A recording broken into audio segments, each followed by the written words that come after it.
heaven when my lover's near. Lord, let this moment last for another year.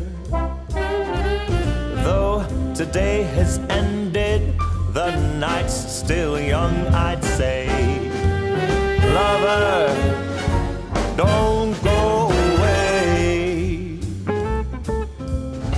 Let it be the thing that I am longing for.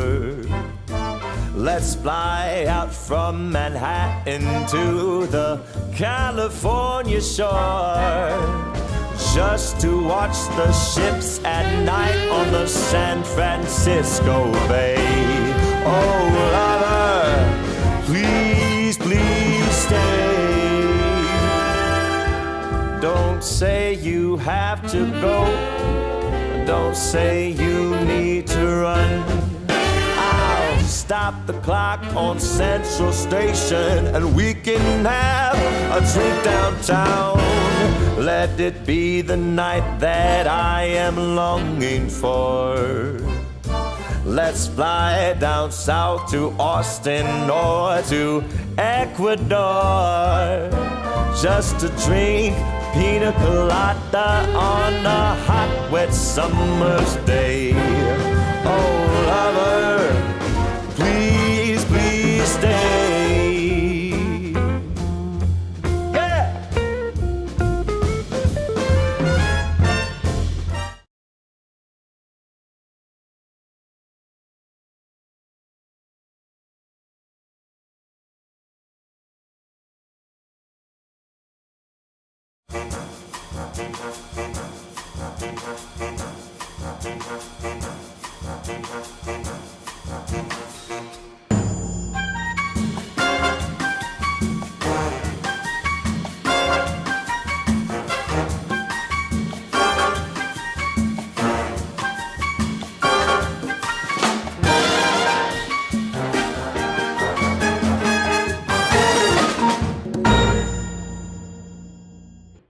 Welcome, everybody, to It's Stir Crazy Sank Descent. I'm the Divine Danny D. I am Elle Diabloe. And this is our 24th episode. It is indeed. We're coming to the end of the season. End of the season. End of the season. Yep. This is the first of a series that we've been toying with doing for a while. Yes. Called Dining the Decades, where we take a decade and make food and drink representative. I know I'm telling you that something you already know. But. No, I'm also just realizing that, like, had I had a more comfortable flapper dress, I probably should have cooked in that today. You cooked it. Me too. But yeah. Didn't think about it. Well, season two, I say more costumes for season 2. It's just sometimes it's hard to cook in a costume. Depends what we're cooking. Today would have been fine. Trust me, you're always cooking. You're cooking with gas, lady. Oh, but That's just because you're farty. I'm not. You're farty by proxy. dig yourself out of that. Oh, no problem. How is everybody today? If you don't know... Hey, Mr. Portugal. Hey, Mr. Portugal. If you don't know who we are, if you've never been to the show before, we are based in Montreal, Quebec, Canada. We are performers, burlesque, comedians, musician, producer, myself. Oh, yes, I am a burlesque host and dancer and teacher and choreographer and lover of food and drink. Yes, and so we decided that when we couldn't go out, we'd bring what we do in out.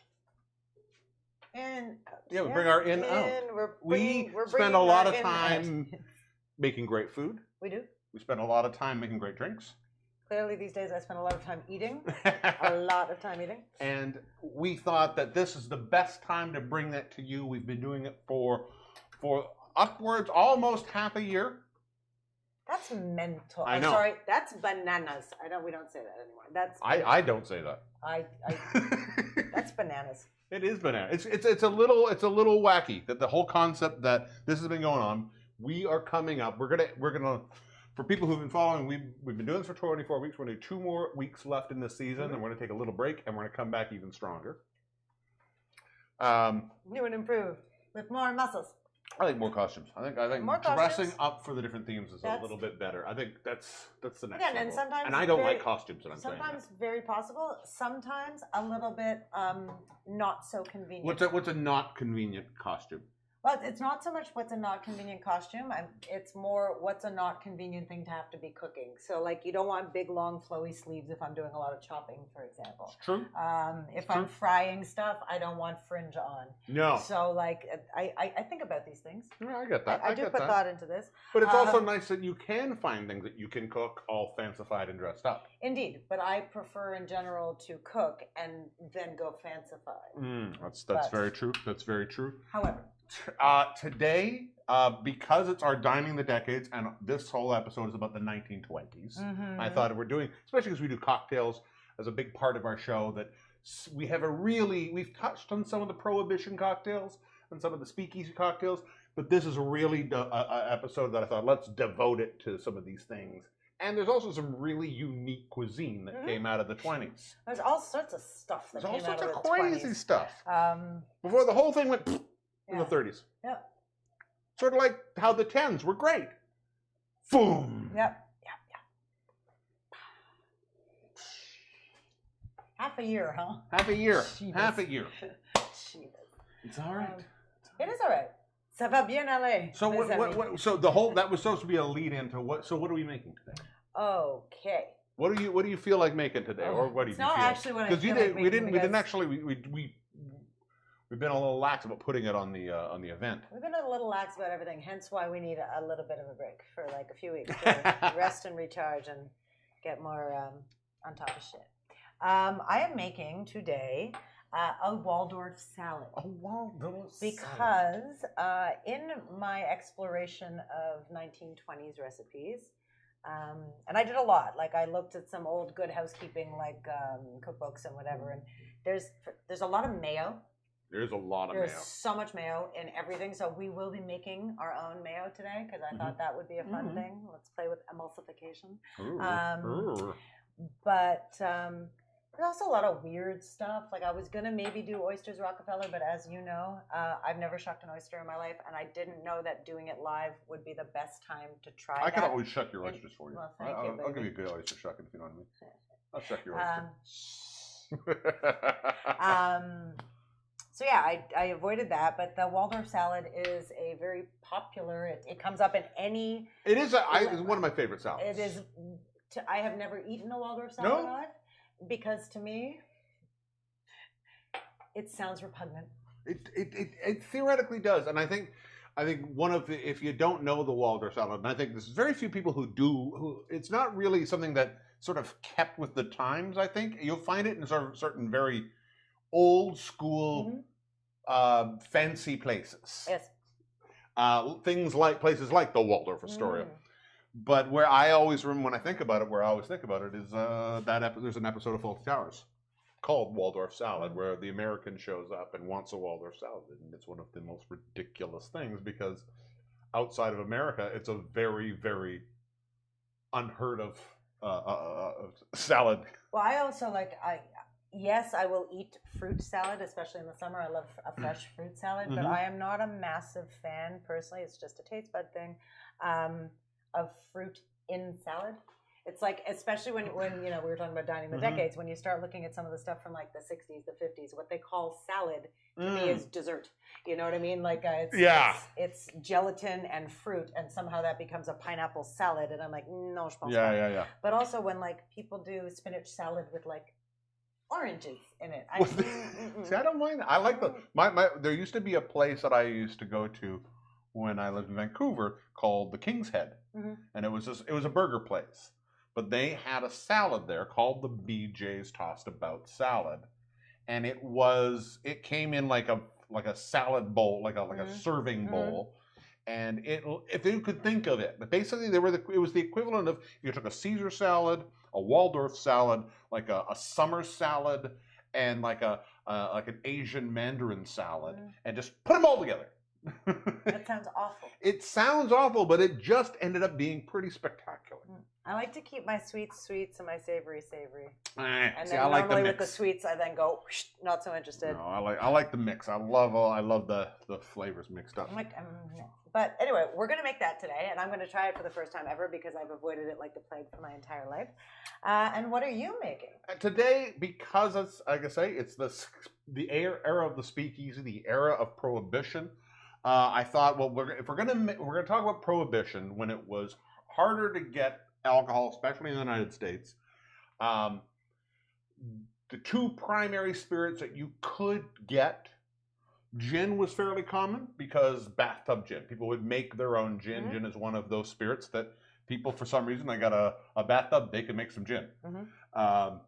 The other spirit that was very, very popular was Canadian whiskey, often called rye, because Canada was still making booze, and that's where a lot of, if you're in Chicago, that's where Al Capone was running stuff, and that's how companies like Seagram's blossomed. So I thought I'd make one rye drink and one gin drink. So for a gin drink, we're going to make one of the classic, most iconic, I think, speakeasy cocktails, something called the Corpse Reviver number 2. Which is got a great story. We'll talk about that some more, because there's Corpse Revivers number 1s and 4s. And for the rye-based drink, we're going to make something called the Scofflaw. Scofflaw? Scofflaw, which is also another very classic, and it's got a great story about why it's called the Scofflaw. So that's what we're going to do today. I think I know what it is without having ever done the research on it. I was curious to see if I'm right why it's called that. And I bet you're wrong. It's very possible. But $5. I bet you're wrong. All right. you don't know what's in my head. That's why I'm betting you. I'm taking a risk. Also, unfortunately, Chef Duyan could not be with us today. He's on Jello sabbatical. He's on Jello, and especially on a show where Jello found its heyday. Yes. No Chef Duyan. And it was funny because I had said I I would do a Jello recipe, and you said, but Chef Duyan will be doing a Jello recipe, so I did not do it. So you're being deprived, mes amis. Unfortunately, ce soir of your Jello fix. Watch, everybody goes. Yeah, I know. Bye. All the Chef Duyan fans gone. But and also Kingpin won't be here. He had a family emergency he's got to deal with. But we have once again back with us the lovely Galadriel Carras, our sexy woman who eats food for a minute. Yes, and we have a surprise musical contribution. I don't think it's a surprise. I put it up everywhere. I always think it's a surprise. You think everything's a surprise, just maybe because it's fun if you say it's a surprise, but it's no. Shai Shuli's here. Shai Shuli is back. And I thought if we know somebody who loves to sing older music, Shai Shuli. Shall we say hi to the gang? Let's say hi to the people. Let's go. Hi, I'm just going to hit, I got to hit this button because I always forget to hit that button. And now we'll hit this button. Here we go. Everybody there. Button. Hi. How are you, everybody? Oh, look, Misty Portugal is here. Donna DeLuca, my mom. Hello, everybody. No, only 2 weeks. Oh, and my mom. And your mom is here. Mom. Oh, hi. Excellent. All the moms. And Tyler is here. Well, fantastic. It's a good group of people. Thanks for joining us, everybody. We're going to have a fun day. Bonsoir. If you have anything that you feel you need to say about the 1920s, Feel free. yes, it was a very interesting time period. It was one of those very cool, in retrospect, feels like it's cool. Also horrifically racist and weird. Yep. Yep. So. And laid the foundation for some more bad shit to come. Exactly. Switch over to YouTube. Hi, it's Tyler. Again. Hi. You're everywhere. Hey, Tyler, you're everywhere. Yeah, switch. And again, if you're not on the YouTube tends to be a really good feed. A lot of people I've noticed that we have gone from a lot less people watching on Facebook and a lot more people watching on YouTube. We broadcast in a few different places. This week we're on not only on Facebook on our page, but on my page as well. Fancy. I know. We're also over on YouTube, Periscope, Twitch, where we always meet some wonderful, weird people on Twitch. I love Twitch for that. I find the Twitch people tune in a little bit later, and they get vocal a little bit later on, but, Cool. Chat away, friends. Our friends that are here every week, we love you so much. Thank you for joining us. Merci. We're going to have a fun show today. I'm very excited for it. Excellent. I really am. I like this. I like this food. I like this stuff. A lot of people are saying they find the quality of it better on YouTube. I agree too, and it's actually true because Facebook actually broadcasts it on a lower resolution than YouTube. So if you want to see us in high res. High def. Oh, yes. High res is print. High def is Yes, video. yes. I'm just helping. You're helping me? I'm helping everybody who might not know that. I'm a guy who does that stuff. So, Yeah. So that's where we are. We're here in the kitchen. You want to make a cocktail? You want a Surely. drink? Let's have a drink. Let's have a drink. Boom, boom, boom. Back Here we go. over here. All right, I'm going to bring. Actually, you get that. I'm gonna do get that. your ingredients up. You bring up the ingredients. We're going to start off with the Corpse Reviver number 2. Recipes. There we are. Corpse Reviver. Dose. There we are. I love this drink because it's very simple. You'll also notice I didn't put garnishes. A lot of these old Prohibition drinks, the original recipes, don't have garnish. Now, a lot of modern bars have added the garnishes to make them kind of modern sexy. I'm going classic. The one garnish of which we're going to do, since we're doing this drink, I thought it would look beautiful in that Montreal coupe. Stunning. Thank you. So we'll put it in that. Alarica. Yeah, that'll be a great glass to put that in. And generally, this drink is served in a coupe. Now, this is a Corpse Reviver. Why is it called a Corpse Reviver? Well, this is actually not this is not a late night drinking drink. This is an in the morning drink. This is a hangover drink. A breakfast cocktail? It's a hangover drink. Then This is what bring it on. it started. So the Corpse Reviver number 1 sort of was, what should I have when I'm hungover? And why it's called the Corpse Reviver is a lot of times these speakeasies, especially if they got raided or they were in a secret area where they could close off. If they knew the cops were around, they'd close it off and everybody'd just be stuck in there. And so you just drink and party all night, and everybody in the morning is sleeping and passed out in the speakeasy. This is what they would serve people to wake them up. The original Corpse Reviver number 1 was an apple brandy drink. Often you'll use Calvados, but then I think they used apple brandy tipple, it's called. This is the next one, and since gin was so common, people wanted to get gin, so this is a gin-based drink. But it uses 2 other elements. Actually 3 other elements. One is, of course, it adds a little orange for some sweet. So any orange liqueur will do. I'm using orange Curacao for this. You'll often see this will be done with triple sec or Cointreau. Thank you very much. The other thing that this will use is Lillet. Now, French wine-based spirits were also one of the more commonly imported things, and that comes because they were the trade with Canada and with Quebec and certain areas of the southern U.S. Lillet is if you don't have Lillet, one of the things you can generally replace it with is dry white vermouth. But this isn't particularly dry. This is more of a same sort of fortified wine, fortified with liqueur and fruit liqueurs.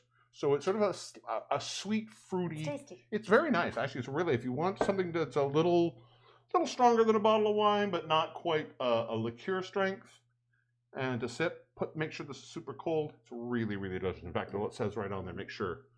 Servir très frais. So, now the other thing that you're going to need for this drink is some fresh lemon juice. See? And that is the basis of the drink. Now, the last thing that we have with this is absinthe. Absinthe in this case is going to be used as a rinse. What we want the absinthe is to coat the glass, to coat the drink a little bit, and it's one of its biggest functions is to give us aroma. I'm just going to grab, here, entertain the people while I grab some ice. Aroma. So we're going to grab some ice. So first things we're going to do is we are going to take a little bit of the absinthe. We're going to pour it into that glass. We're going to pour a little bit into this glass. Just a little bit, 1/4 ounce. Just going to give that a nice little.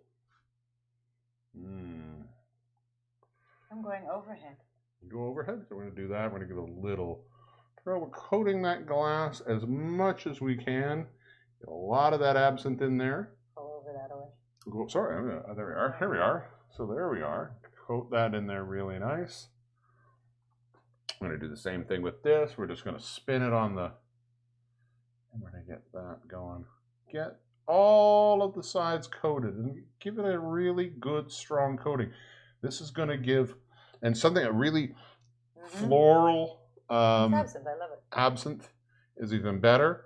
Once you have that done, Going back to your main camp. I will put an ice cube in this. I'm going to cool that ice. One of the things too, once you introduce water to absinthe, it clouds. So we're going to do this to get a little bit cloudy to the drink, but we're not actually going to be drinking the absinthe. We're going to pour that out. Gotcha. So All many right. rules. Exactly. Jeez. So in this, let's just move that out of the way. So we're going to start. This is what I like about this drink is it's also super simple. It's 2 or 3 ingredient drinks are very simple. This is a 4 ingredient drink. Well, technically 5 if you have the absinthe. But for all of the things that go into the cocktail, 3/4 of an ounce of each of it. Very simple. Easy peasy lemon squeezy. So, well, there we are. So we're going to start off. Well, let's start off, as I said, we start always cheapest to most expensive or most valuable. So we'll start with 3/4 of an ounce of lemon juice. And since I'm making 2, we'll do 2 of those.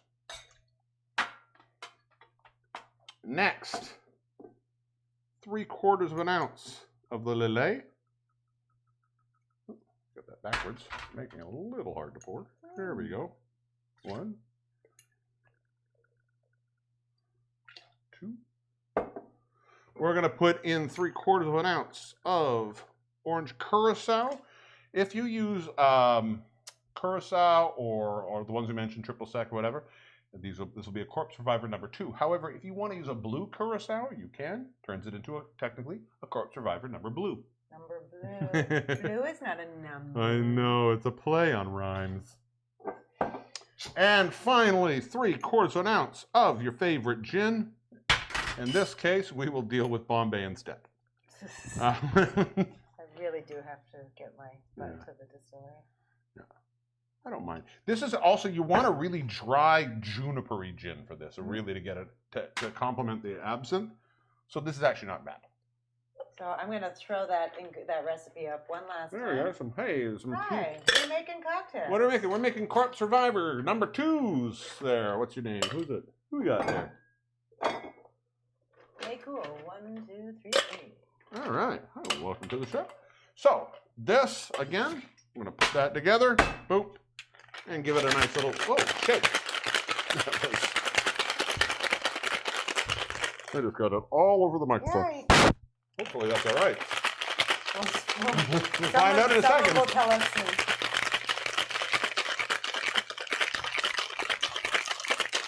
All right, we got that gone. Take that out. And we are going to want to double strain this. Where did I put the... I saw it. I had it here 2 seconds ago. Well. I saw it. I saw it too. Oh, right here. No wonder. Right in front of me. No wonder I couldn't see it. So, this is cooled and coated. I'm going to dump that out. I'm going to dump that out. Seems like a waste of perfectly good absinthe. And take that there.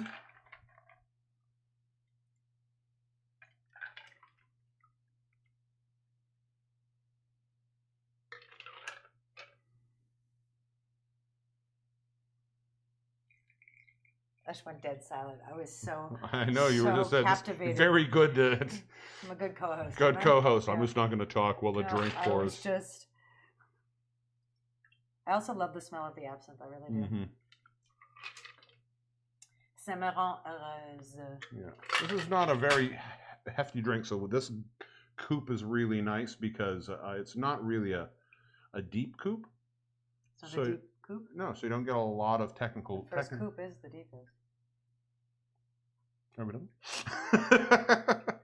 Luckily, look at that. Just went all out there. Oh, we'll deal with that in a minute. There we are. And again, in the classic format, no garnish, just in a beautiful glass. Merci. Corpse Survivor number 2.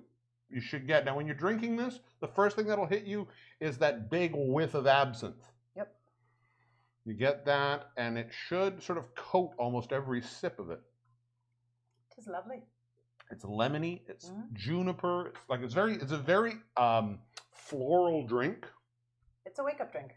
It's great to wake up. This is if you like Brunch? Sangria, like there's those classic mimosas or what's the peach one I'm thinking of? Bellini. Bellini's.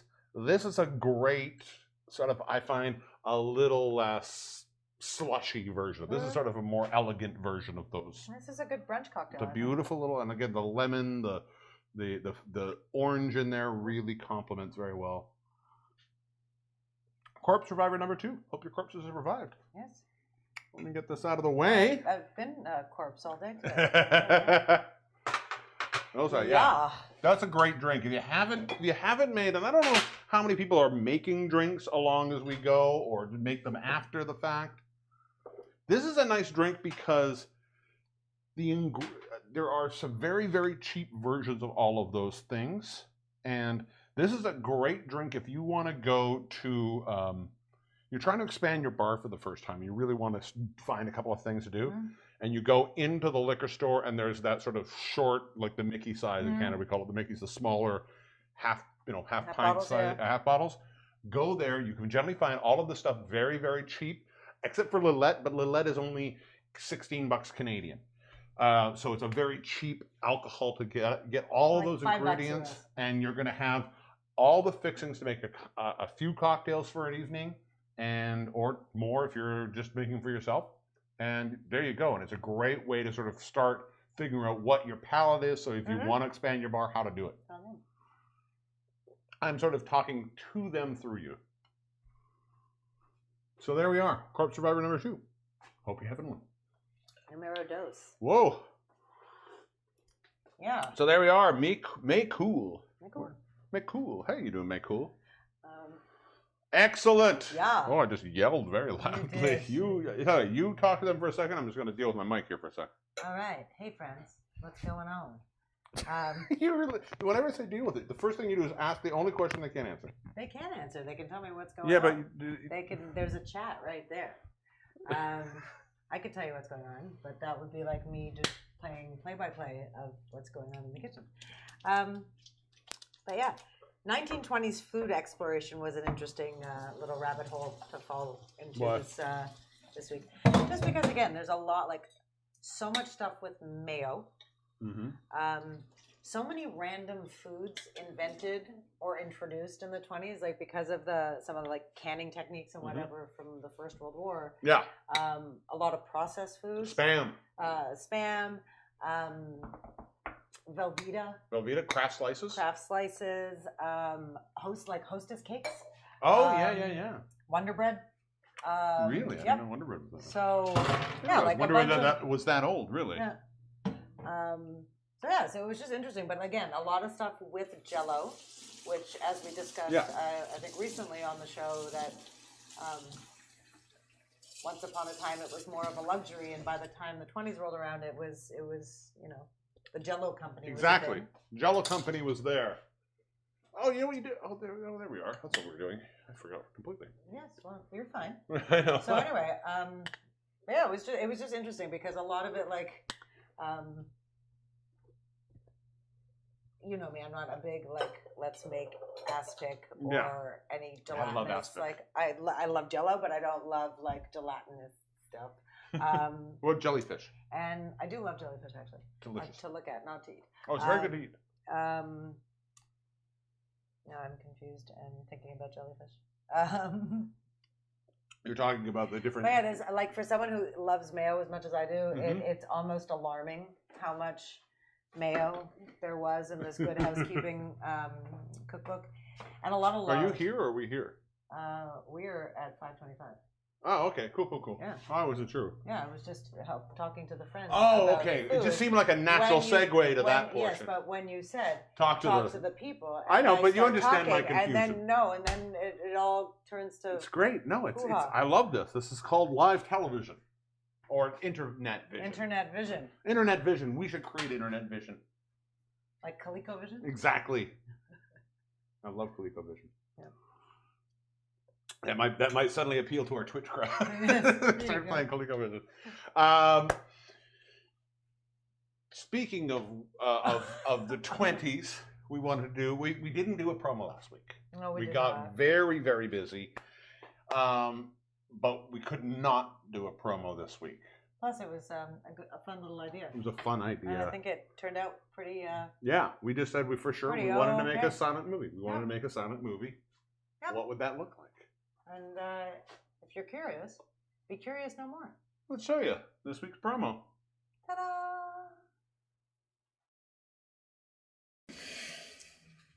Hi, I'm Elle Diabloe. It's your line. Oh, come on. You can't still be mad at me. I said I was sorry. Oh, whew. It's not even like it was all my fault. You had something to do with this, too. Oh, so you had no part in this whatsoever? Yeah. You're blaming an egg, and yet you're giving me the silent treatment? Real mature. Oh, okay. I'll tell you what. If you don't think you had anything to do with this, let's let them decide. Fine. You guys can decide. I remember it like it was yesterday.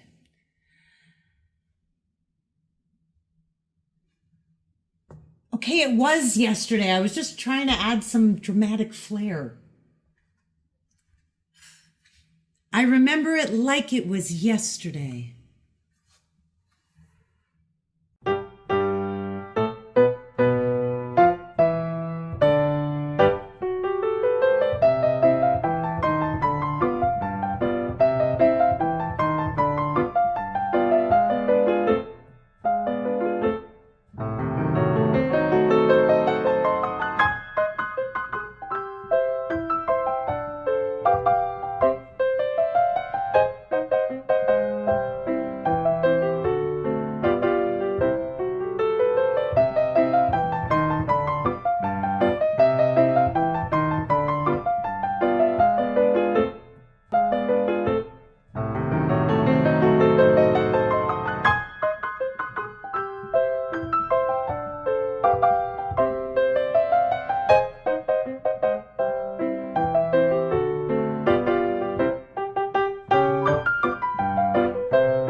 fault.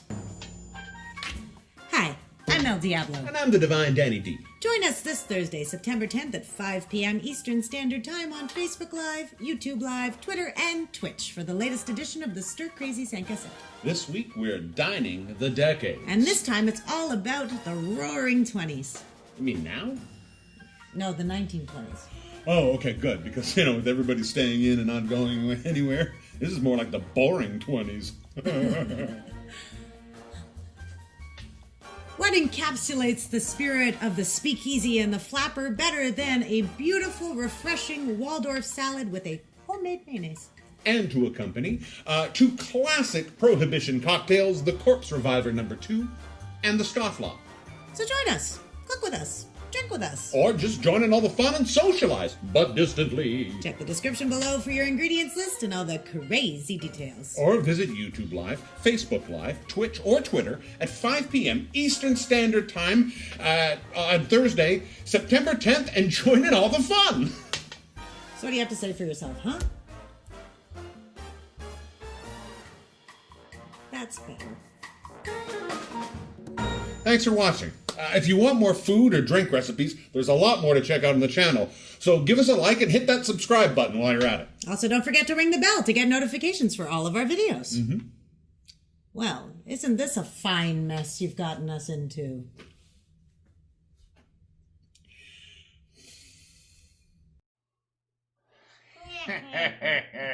That's the longest promo we did. It's all 7 minutes long. And it's funny because it was like, I know for editing, and good job, by the way. Thank you very much. Thank you very much. That it was a lot of work, but the shooting of it was easy peasy lemon squeezy. Like, I find when you don't have sound, it's so much. But compared to some of the stuff that we have shot, Yeah. like the puppet and whatever that was. Like, anything in the green screen, it's Yeah. crazy. But it was, I love that one. I love it too. I want Points more. to anybody who gets the reference at the very end. If anybody knows what I did, I know my mom probably knows. But the very, very last thing, if you know the reference. My mom knows as well. Yeah. Put it up there. Also, I want those to make more people, salad movies. those people at the end have a good thing. If you haven't subscribed to our YouTube channel, please make sure you Those get people at the end. Us. just those people at the end. That's us. I know it's us, but there's still those people. All right. That's the past versions of us. Those people. Head over to YouTube. Give us a subscribe if you can. Anything you do there, any subscriptions really help us out. It's amazing. And also, what's really great about subscriptions is anytime you show up at YouTube and we post about the next live stream, you can set a reminder about it. You can get all that information real fast. And I mean, not to oversell season 2, because we're not even through season 1 yet. But I know that part of the reason we want to take a bit of a break is there's a lot of. I'd like to go back, for example, and put up videos of just the recipes that we've done. So refilm just the recipes. So, if you guys don't feel like going back and watching a 2-hour replay of the show, that there is content up there and some other fun. Well, that's important to note that though we're taking time off of the live show, it doesn't mean we're taking time off of the show. We're still going to be posting stuff. Mm-hmm. It's going to be sort of more shorter. We're going to do some cocktails. We're going to do some recipes. We'll probably do still some fun short comedy videos as well, just as ideas hit us. But so there will be things. We will not disappear. We will still. Do not worry. We will still have entertainment for you. Loyal friends. But we'll just take a break from the live show. Yeah. We'll come back with season 2. Bigger, better, and bigger, better, stronger, faster. Harder. That's the that was no, it wasn't. That was the Creative Commons version of Daft Punk. It's called Deft. Crazy. No, Deft. What's a punk? Juvenile. Deft Juvenile. Deft Juvenile. Yes. Oh, also the restream messages popped up. If at any point you feel you want to get involved, help out Stir Crazy. We still have an Amazon wish list up there that And we also will take any tips if you're willing to, and that's This amazing. is true. And I also keep teasing this one, and this is also true. There will be merch. We have new merch There coming will up be new very, merch very coming soon. up very, very soon. Do you think we can find a merch thing that we can push for the promo, for the finale? A finale merch? We can have a finale merch. A finale merch? A season special edition, Yeah. season 1, limited run merch. Finale merch. Finale merch. It'll be yeah. only finale. That's finale for those of you. So you'll who get don't it if speak you Danish. watch the finale and you get you do it the way we've been doing our purchases in the finale. Yeah, if you tip in the finale, you get. You'll get the merch. We were not going to say We'll what get the it is. merch. We'll say it what it is there. Yeah. We just don't know what it is yet. What you making? Mayo. Mayo. I am making. Damn mayo. near killed him. I am making mayonnaise, as my mother said earlier in the chat. Yes. It is a staple in my diet. You love mayonnaise. I really do love mayonnaise. I think it is the perfect condiment. I know For somebody who likes delis a lot, it's amazing you like mayo as much as you do. someone who likes what? Delis. But I don't eat deli meat a lot, if you've noticed. I Fair. eat turkey, and the perfect condiment on a turkey sandwich is mayo. Mustard. Mayo. Mustard. Mustard. Mustard. But also, there's nothing wrong with store-bought mayonnaise. I've never actually this is a night of firsts for me because I have never actually tried to make my own mayo. I just figured I was just gonna throw caution to the wind tonight and do a bunch of things that I've never done before. Donata just said mayo. Telling you. Yes. But once you know how to make your own mayo, mayo is the basis for so many other sauces, right? Like you can like Caesar dressing and stuff like that. So hollandaise is like a hot mayo. Hot mayo. Which when you say it like that is really gross, but I got that on my back once. as you tap away, yeah, gross. Tap me.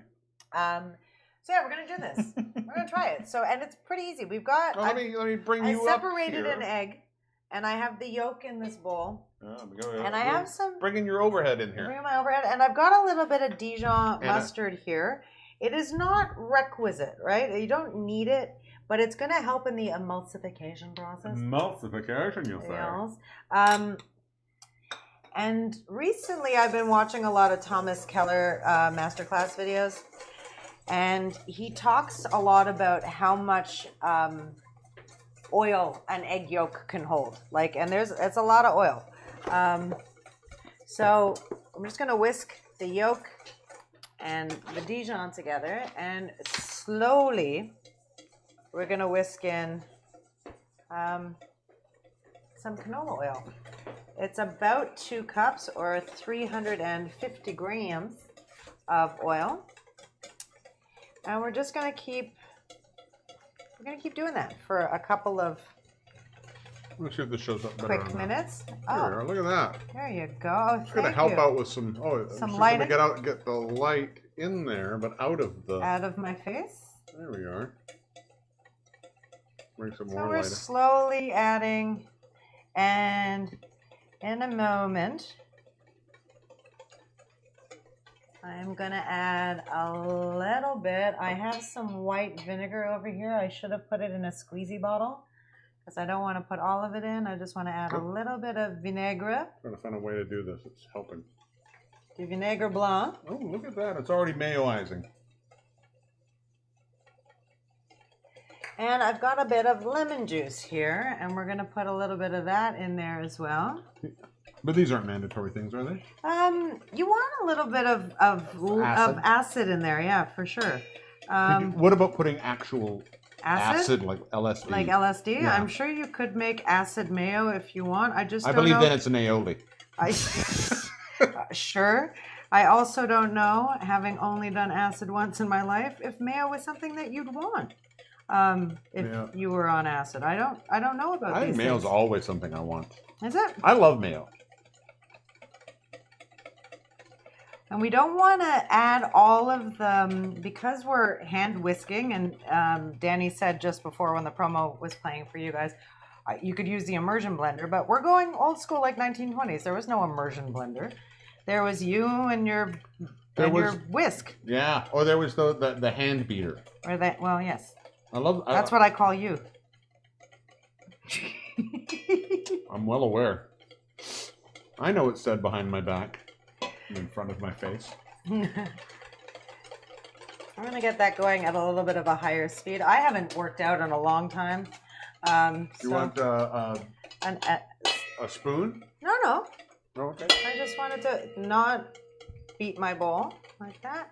We don't want to add it all at once because we don't want mayo soup, right? And if we add all of that oil at once, you're not going to end up with something that holds. It's just going to be. For you? If you'd like to, you're pour. multitasking. I'm glad to pour. A slow pour would be lovely.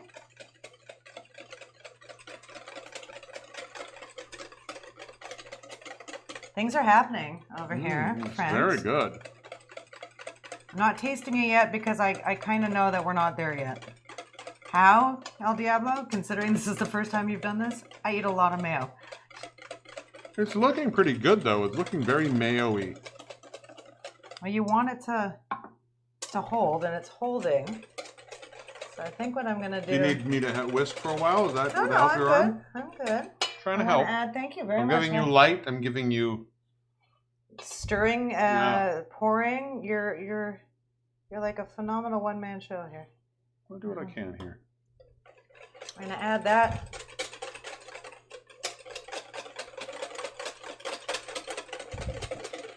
Donata is so excited to learn how to make mayo. She can't wait to try. This is the most satisfying thing to watch, says Misty. I'm so glad. Hooray. Oh, you think that's satisfying? Who knew mayo would be such a hit? But again, you figured that was 2 cups of oil you had there, right? Mm-hmm. And we are down to 3/4 of a cup. We could still go. Oh, we're gonna go and because how many egg yolks? 1 egg yolk. 1 egg There yolk. is, if you keep adding liquid to this, you could, in essence, just keep adding oil. Like the yolk will take a lot of oil. So I'm gonna get in there with. Oh, there we go with my finger. I need salt for sure. Very lemony. Very lemony. Add a little bit more of that, and I'm going to get a little bit of salt over here. I'll wait till your hair's still whisking. Thank you, thank you. But the texture is very good. Like half a teaspoon, maybe. Let's get that in there. Okay. See if we need some more in a minute.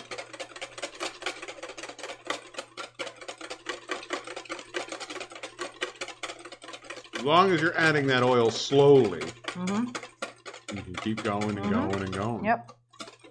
All right, let's give that a rest for a sec. Because I also don't want it to be super oily.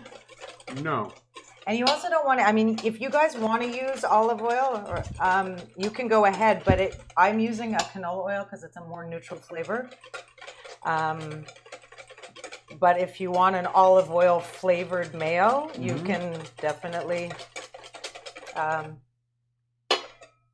It's a beautiful looking mayo you have there. It needs a little bit more elbow grease here, I think. You want to use your elbow? You mean my elbows? You want to elbow grease? Here, you can do the light. Patromel. Thank you for using your big husband muscles. I dig your husband muscles. That's what she said. That's what I just said. Oh, right. Never mind. I am she. You are the she. I am she. I am she. Hear me roar. Roar. You taste. You tell me what you think. Because taste-wise. Oh, that's really good. You can go a I little was bit gonna more. say, I think you could probably do with a tiny bit more. Real. Now, don't ask me how they make low-fat mayo. I don't want to know what's in there because, this is la recette originale, genre. So, Which is in English means? the original recipe. The original recipe. La recette originale. But I think that's a really nice looking mayo that you have there. It's never going to be as white as what you get store-bought. And the sprayed everywhere. you did. There you Doop. Ooh. go. You know what that would go really well with? I'm going to give it a little bit more of a whisk because I want it to be a bit stodgier. You guys know that I have to stop saying you guys all the time. You guys. Put it this way so it's up to the camera. If you took the equivalent amount of store-bought mayo and stuck it in a bowl and flipped it here, it wouldn't jiggle. It's pretty Yeah, but there's solid. a lot of preservatives Yes. and stuff like that. So this is never going to be, I'm trying to stodge it up a little bit, you know what I mean? But it's never going to have the same thickness and heaviness as a industrial store-bought mayo. But That's pretty much bang on. it's real good. That's really That's good. real good. That's really good. Very I like pleased. the little bit of citrus in there. Yeah. Um, I'm very pleased with this. yeah. I'm just going to keep eating it. Yeah, I could. Yeah, no, I love that a I lot. think I see French fries in our future later. Yeah. Um, Donata says it looks like custard, and now she wants custard. You could make mayo and then pretend it's custard. Just eat it like custard. I swear, I'm gonna start just. But this with just, French fries would be amazing. This with French fries would be Like a double fry, like- really mhm, good, like a Belgian, casse like a croûte good- kind of, yeah. or like a good Belgian fry. Good Belgian fry. But yeah, I'm sure I could make extra and put it in like jars if y'all would be interested in that. How long would that keep? That's the only thing, because we're not using preservatives and there's a raw egg in here. I would say probably 3 to 5 days in the fridge. I wouldn't go longer than that. I don't think. Okay. But So that's, I mean, for one egg, and yeah, you're using a fair bit of oil. that's one egg yolk. Yeah, That's, one egg. I mean, it's That's wild. crazy. And it's good. Yeah. No, it's fantastic. I love that. Sorry, I'm going to bring the light back for the people. Sorry, people. Well, next time I'll attach the light here. But Maybe you that'll see, be that's better. that's holding peaks, Yep. and yep. Sorry, I'm just gonna put it away now. I'm just Okay. afraid that if I stop whisking it, I'm gonna put my hand in it and just eat it like Well, this. let's put it aside. So I'm gonna do that. Sorry. So there we are. I'm Moi, going je to suis terrible. There we are. Good. Mayonnaise in a bowl. In all of it's A light. it's- Ah! so, that took all of what, 10 minutes? Yeah. And it's fresh, and Yeah. and you made it, Styles. So into the fridge. Boom. Boom. Yeah. Yeah. Boo, boo, boo, boo, boo. Talk to the people. I will talk to people.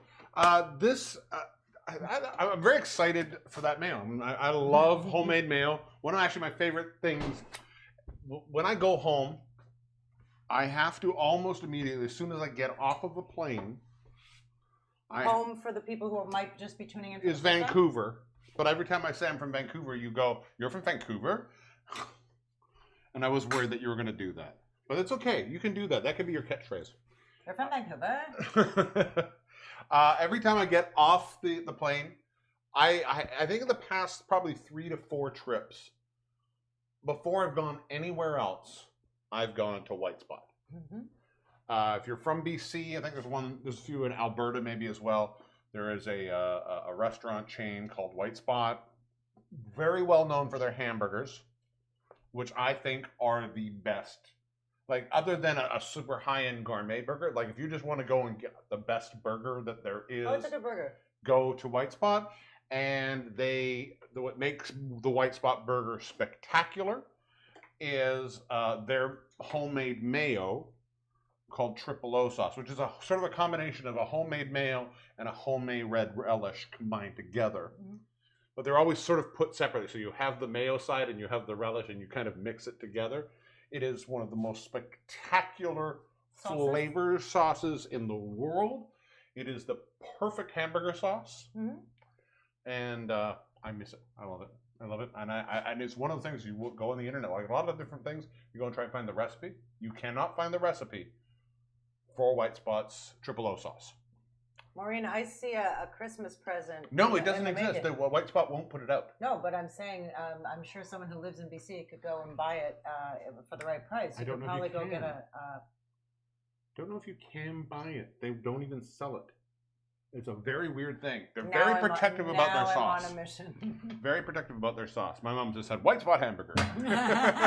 First my mother wrote the word whites, And then she wrote. And then she went, "That's not That's cool." not right. Ah! I'm just gonna step over here for 1 second. That's so funny. Oh, I love when a comment backfires. Every week, we haven't asked a question No, yet. we haven't even. We have not even asked a question. We like to ask you guys. We love when you guys get involved. We want to have questions all the time.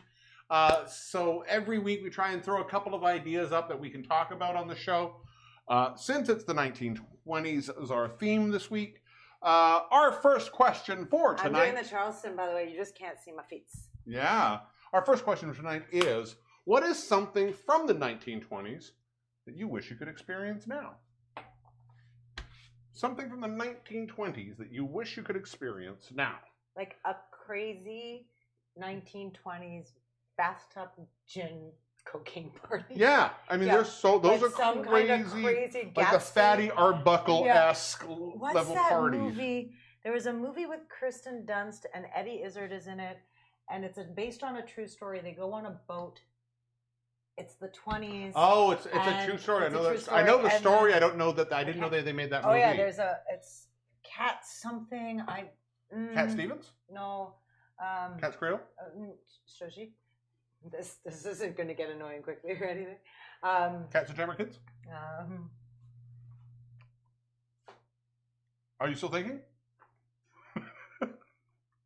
But yeah, that's what I would like to experience. Like one of those like flapper fun bathtub gin I crazy party. think that's a fascinating thing. I think if there is a party, and I think that's one of the things when you think about the 1920s, there's so many different versions of the party. There's the speakeasy party. There is the gangland Chicago Al Capone party.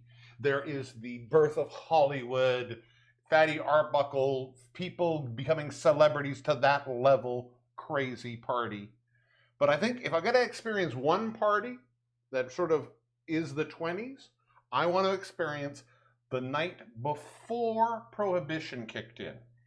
If you know the series Boardwalk Empire starts on that night. Yep. And I think if there was ever a party that was the most level of insane, it had to be the night before Prohibition, or conversely, the night after Prohibition ended. Yes. Thank you, Misty. The Cat's Meow is what it was called. The Cat's Meow. See, I thought it was. I said Cat's Meow. I just heard Cats in the Oh, Cradle. Cat's Cradle. Cat's Cradle. Cat's Cradle. Cat's Children or something. Whatever. Cats you said. or Cats with Judi Just Dench. Cats? Just with Judi Dench. You know the famous movie with Judi Dench. Yeah, Cats. Cats. I still haven't Famous seen it. movie. I still haven't I have seen not Cats. seen it yet. Let's see what the people have to say. What do the people have to say? What did they want to experience? Oh, let's go over. What do we have here? White spot. My mother said she wanted to experience whites. The clothing and fashion. Yeah. How are those different? I like. I think there's a difference between like style and fashion, meaning like Art Deco fair, and this fair. and that. So maybe that's the take on that. I Yeah. don't know. Yes to that bathtub thing and fancy chandelier. Fancy chandelier. There was a lot of good chandeliers in the 20s. Rococo became the very in the Art Deco Rococo. Those elements. The Cat's Meow. It's called the Cat's Meow. Yeah. Misty's very adamant that we know it's called the Cat's Meow. Okay, You we dummies. got it. You got it. dummies. I think I'm not sure, but I think Misty produced that movie. No, she just gets royalties. And I would want to experience 1920s absinthe parties. Yep. With a sweet dress and getting driven all over in a fancy 20s car. And like a flat, I want like a hat. I like hats. With the feather, the one feather that sits up. They have the flapper like headpieces, but then like there was a lot of hats. There was a lot of like the bucket those little hats, bucket hat with hats, like a flower. Yeah. To me it was like, With, like, I a would love flower. to. I think I would have done very well going to Hollywood in the early 20s, in the days of the silent film, like Charlie Chaplin, like Buster Keaton. I think I would have fit right in around Buster there. Keaton. Yeah, I think I would have fit very much in that realm. Yeah, because you're such a physical comedian. Hey, my egg bit was really good. It was a good. My favorite part is the fact that we did that whole part backwards. Hitting with the hammer was all done backwards, and that was the way that Buster Keaton used to do a bunch of his stuff. And Harold Lloyd would do some of his stunts that way. So you don't even know how much research goes into our stuff. Yeah, keep it coming. Tell us what you think. If there's anything else you come up with you'd like to experience, There are some also and fascinating dark things to also experience and go through when you think about the Wall Street crash happening in the 20s and what that did to the world and New York, of people jumping out of buildings and just it was Black Monday before Black Monday. Exactly. And that's a crazy thing. But nowadays, the stock market has fallen many times much further than that. And it's like, that sucks. But then it really decimated. What's the Dust Bowl? Huh? The Dust Bowl. The Dust Bowl was Oklahoma. But when? When it happened during the Depression. So in the 30s, there was because of all of the people traveling and there was a drought. All the dust picked up, so it was a big dust storm. Blah blah blah. It was a really interesting. All sorts of wild stuff. Yeah, grapes of wrath. That's what it's all about. I was going to say originally, and I had to research this because I didn't want to make a fool of myself on the internet. That's what the whole internet's for. God forbid. I was going to say, as an answer to the question, that I wanted to try Coca-Cola when they used to still have cocaine in it. But you can still get that. But I was reading. Well, they do still make. Well, I just get it from my Coke dealer. See, I don't have one. You just put Coke in it. I don't do that. That's delicious. But see, if it came in a Coca-Cola bottle, I'd feel much better about it. To me, I'm worried about diabetes. Fair. Fair. But yeah, I think they stopped doing that in like 1903, so it was pre-1920. So, but I wanted to talk about it anyway. It was Ollie. What was Ollie? Ollie. I think my mother was blaming the whites comment on Ollie. I'm not sure who Ollie is. I don't know who Ollie is. That was weird. All right, let's head back over here. Oh, we missed her last week. We did miss her last. I miss her every day. Actually, I miss her every day. She's a person I love having around. And on the finale, she will actually be here. Stop giving away all of our surprises. I'm getting people excited. All right. Let's Why not tell them things that they want to see? Our Stir Crazy family will the whole be family the will, whole family with the exception of Kingpin. With the exception of Kingpin, but Ben will be here. Ben Cardelia will be here. Chef Dewey will be here. You'll be here. I will be here. You will be here. I will be here, walking around. And our sexy woman who eats food for 1 minute will be eating that food right in this place, and right in the studio, the Stir Crazy Studios. Yes. It'll be fantastic. Who knows what she'll eat? Oh. What do you think? What? Don't walk away. We're on camera. I know, but I made a very bad joke in my head, and I had to go punish myself by putting myself in the corner for a moment. Everybody else thought it when I said it. What did you think you were so bad for? I don't know. I was going to say potato chips. I was going to say mum fruit. Potato chips. Oh, durian. Durian. We should make her eat durian. No, we're not making her eat durian. I'm not sure I want a durian in my house. I love durian. It's actually very good. I know, but all over Asia. My mom was saying I was Ollie in Hollywood. Ollie in Hollywood. That's the title of my next picture. Ollie in Hollywood. It was actually, it wasn't Oliver Hardy. It was Stan Laurel. The other side of Laurel and Hardy. Yes. Ollie in Hollywood. Ollie in Hollywood. All right. So yes, but we were doing an intro, and you sidetracked. I did. But she's finally back. She's back here. And this week, she kept a very 1920s vibe about it. I love it. Let's check it out. Boom. Our sexy woman who likes to eat food. For 1 minute.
Galadriel caress a beautiful flapper.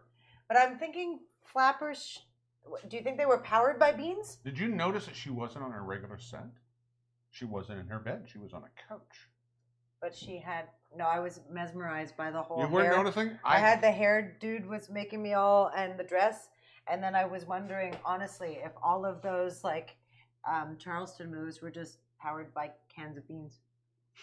That's how you get. That's what you call a Charleston chew, my friend. I'm saying. 23s could do that Charleston chew. You want to drink some more? Oh, I guess that's Let's what we're drink doing. some more. Let's drink some more. We are going to drink another classic Prohibition cocktail called the Scofflaw. Now, I like this drink. This is where you see if you made some money. Now, the Scofflaw came about basically due to irony. There was, when Prohibition was introduced. But do you want me to say what I think it is? Okay, you say what you think it is. You say what you think it is. It's got two words Yes. at its root: scoff and law. Mm-hmm. So to me, it was just based on the fact that they were making fun of the law. And okay, and you're not far off. In fact, you're both the exact opposite and absolutely correct at the same time. All right, bring it on. So does that mean I got $2.50? But you also have to give me $2.50. That's fine. So there was a contest put together by the federal government of the United States. Sorry, not federal, by the government of Chicago, by the municipal board of Chicago, because as they were trying to get people to stop drinking, and they wanted to come up with a term for somebody who a repugnant term for somebody who still drank. Or turn their nose up at the law. Yes, and the term that, and there was a contest, this giant contest, and these two guys entered, who also happened to be bartenders at one point. And so they submitted a variety. There was tons and tons of things. A few of them which still exist in our lexicon today. Can't remember what they were. But the one that ended up winning was the term scofflaw. So basically a scofflaw was a person who was a bad person who turned their nose up at the law and still drank even though it was illegal. Mm-hmm. Well, these two guys who then won, for the time, I think $500, so quite a sum of money. They turned around and opened a speakeasy, and they made the first drink they made, they called the Scofflaw, which was then, in turn, them making fun of the law. Yep.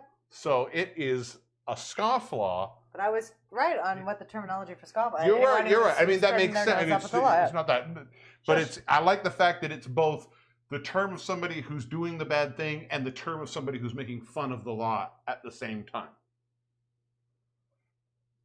So, as I said, this is sort of the other very big popular Prohibition alcohol. This is Canadian whiskey or rye. Canadian Club, in fact, made its fortune by being one of the main whiskeys you could buy during Prohibition. So if you're drinking Canadian Club now, it's because Al Capone helped make that happen. The other thing we're going to have with this, and the Bronfmans. like this, was we're going to have some dry vermouth. I'm using a dry white vermouth. We're also going to use grenadine. I normally would make my own grenadine. I didn't have time, so we're using some bottled grenadine. If you can make your own grenadine, even better. But if not, if you have that, then you can make Shirley Temples. You can. Also, we're going to have, and we use grenadine when we made our helicopters. The drink you weren't crazy about. The Hurricanes. The Hurricanes. And we're going to use a little lemon juice as well. And finally, to give our bridging flavor, we're going to use orange bitters in here. So, can you bring up the recipe there? I most certainly can. So, once you've done that, can you grab me the ice, please? Recipe. Scofflaw. So, nope, you're still in the chat. Oh, well then, don't ask me to do three things at the same time. Well, it wasn't. I was asking you to do I one. moved There it. we go. No, You still didn't. wanted to- All right. So there we have what we want. This is the I will hide Scofflaw. over here in shame. We're gonna start off again with our cheapest ingredients. You want to go overhead for me, please? Yeah. And we're gonna add in, first of all, 3/4 of an ounce of our lemon juice. Boom, boom. That's what I said there. 3/4 of an ounce, right? 3/4 of an ounce. Boom.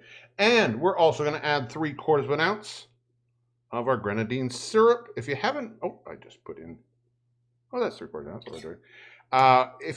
If you want to make it, it's basically simple syrup, and then you're going to add pomegranate juice. If you have 100% pomegranate juice, like you get that palm, you can make your own grenadine. Yes, they didn't have that at the grocery store I went to today. They only had a pomegranate Drink. Pomegranate juice 25. drink. Yeah, that's not. Juice You don't want to drink. use that. No. So then we're going to add to this a full ounce of our dry white vermouth. Dry white vermouth is really a handy thing to an make. ounce per drink? Huh? Oh, sorry. Yes, an ounce per drink. My bad. Having a dry and a red vermouth is, if you're building a bar, one of the best things you can have. There's so many drinks you can use that really work with those, that use those a lot. And finally, not finally, but the last alcohol, we're gonna put in 2 full ounces of our rye.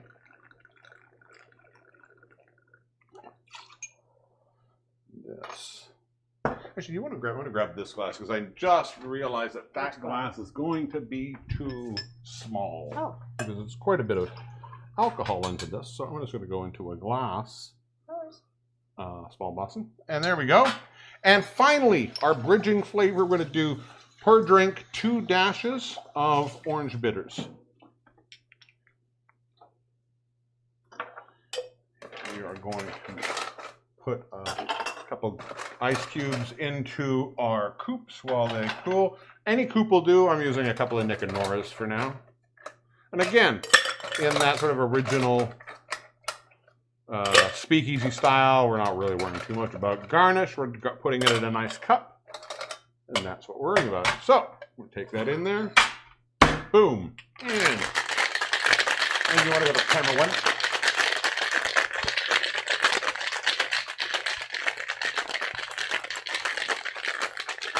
Nice. I love the shakedown. It's perfect today.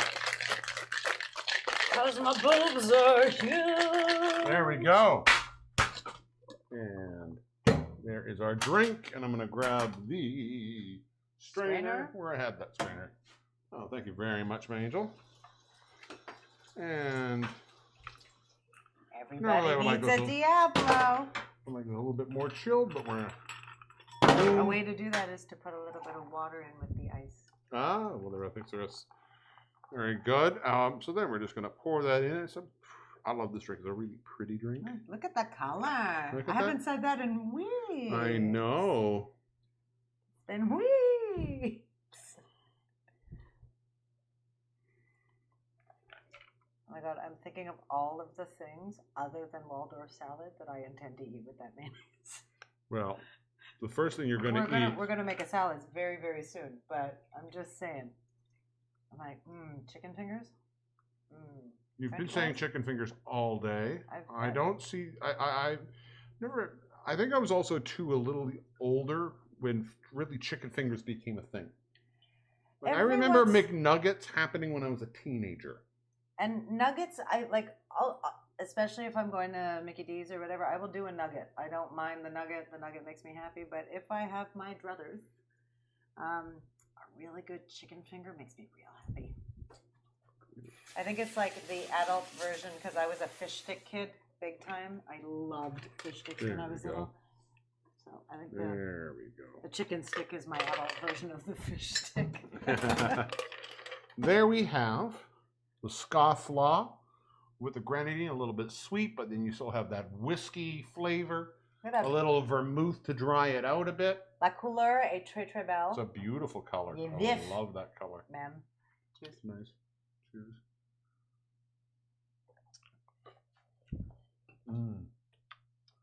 I like that. It's almost like it's like a grown-up Kool-Aid. with my and we should have this with chicken fingers later. Yeah, it is. It's good. It has that because of the grenadine. It has that sort of very Cool. kid drink flavor to it. In my head.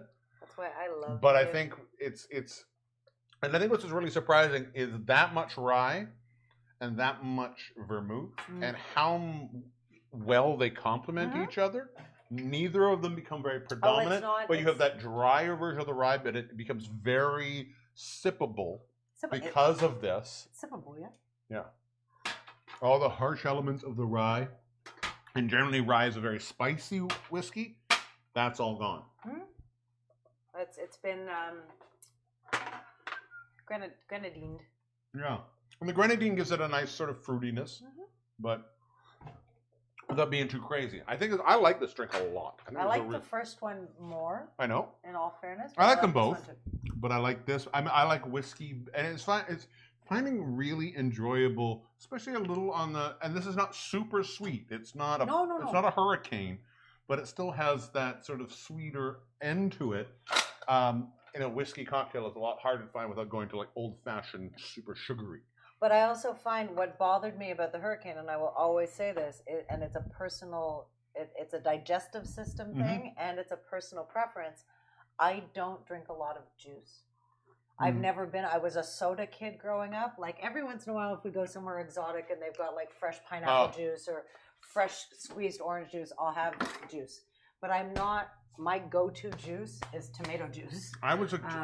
Because I'm a salty mama jam. Ours was sun-ripe apple juice. The can of sun-ripe apple juice. Love that stuff, man. Well, I mean, when we were growing up, my father, in the freezer, there was always the can of honeydew juice. Oh, no, that's not a thing. I don't like melon in general. I'm not a big melon fan. I can't melon now, but gosh darn it, every year of my life, up until I was in my teens, there was heard of honeydew juice. Of honeydew juice. I can't remember the brand. Mom, if you're still watching, help me out. But I'm not a juicy person. Sorry, I'm a very juicy person, but I'm not a juicy person. But I like this because versus the has a juicy but it's got a juicy element to it without having all of the citric acid and all of the sugar of an which is surprising because it still has lemon. It's got a lot of lemon. Understood, so I think it's got all those beautiful flavors. You have the citric acid, you have the sweetness, but then you have that sort of deep woody whiskey flavor that's a little spicy, and then you have that and more mature, and then you have that dry vermouth to sort of smooth it all out. It's a very complex drink. The more you drink it, the more you drink it, it's very complex. Indeed, because things aren't just so simple. Every time I taste it, I get a different flavor. Oh my golly! What are we going? That drink does look. It is very good, yummy. Next time we see you, chez nous, you can have one of these. Yes, we'll make some. You just smooshed my microphone. Oh, sorry. I don't know if it was good for them. Sorry. Shall we ask him another question? We could ask him, or we could flip those two things. No, let's ask him a question. But sure, we can ask him another question. You guys want? No! We're gonna do this. This is yay! It's game time. We're gonna play a game. We're gonna play a game. I'm very excited to play this game and this came out of the whole thing about the Scofflaw. I'm listening to you. I just want to make sure my mayo hasn't broken. Yeah. My mail broke. No, it sounds like a country western sad love song. No, when it's separated. My mail has broken, just like my heart. You heard it here first. There you go. I'm going to put that there, or I'll be drinking yours. All right. So we did this game. The first time we did this game was on the New Orleans episode. It's, of course, we're going to play another edition of Divine Danny D's. I'm going to hit this up here. What's happening? We're getting another edition of Divine Danny D's Wordplay. It's the 1920s edition. Wordplay is going to be a game. I'm going to give you a word. You're going to see it up here. And I want you to define. These are all terms that are genuine 1920s slang. Okay. Some of them have maintained and stayed until today. Some of them have not. Okay, so just so you know, we're not cheating. I have no You've never seen. She has not seen these. What's about She has not seen them. I have seen them all, but then I did the thing. You did the So thing. that does make sense. So the first one we're going to come up with, I think, a very simple one: bee's knees. And the bee's knees. What's the definition of the bee's knees? This is not a hard one. This is actually the easiest one. This is the easiest. Like you're like the thing. You're the bee's knees. The thing. The thing is not a definition. The next thing going to come up is the next thing that's going to come up. Say the thing. No, you're the bee's knees. You're like a good thing. You're like you're the shit. You're right. The next one is something that is great. No, the thing. Bee's knees is an expression, something that is great. Please use it in a sentence. Wow, this cocktail is the bee's knees. It is the bee's knees, my friend. Like the thing. That's what I meant. It's like the thing. It's all right. The next one we're going to come up with, I think, another simple. Putting on the Ritz. Getting glammed. Getting glam. Getting fancy. You're very good. The definition is dressing up fancy. If you're blue and you don't know where to go to, why don't you go there? Fashion sit. Waldorf Astoria. Putting on the Ritz. Oh, okay, I got it.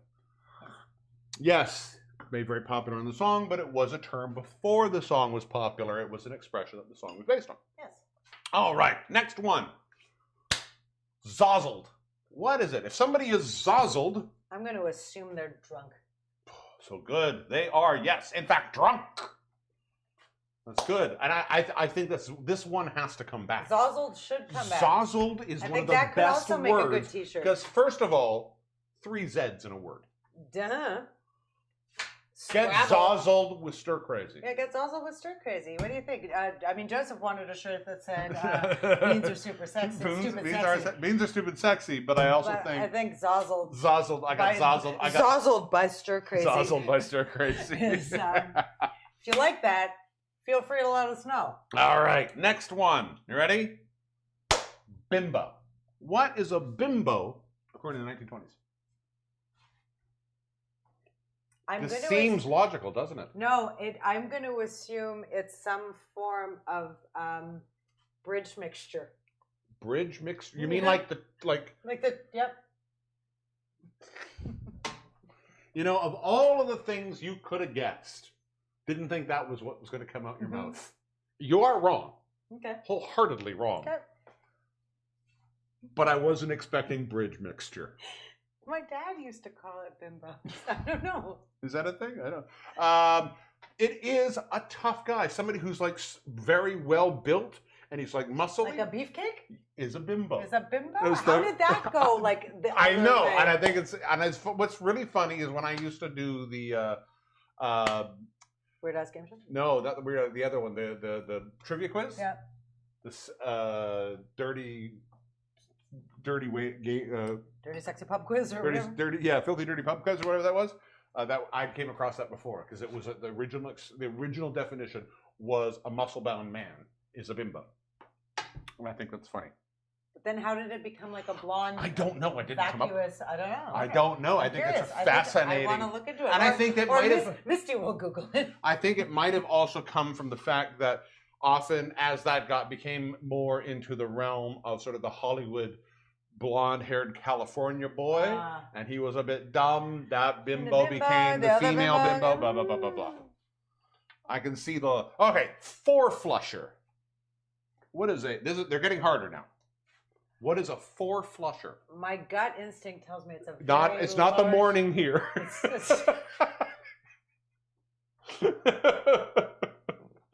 The morning at our house. 4-flusher.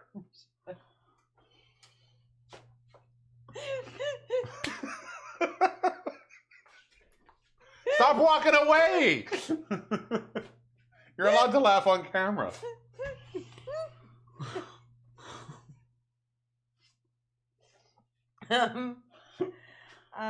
What is a 4-flusher?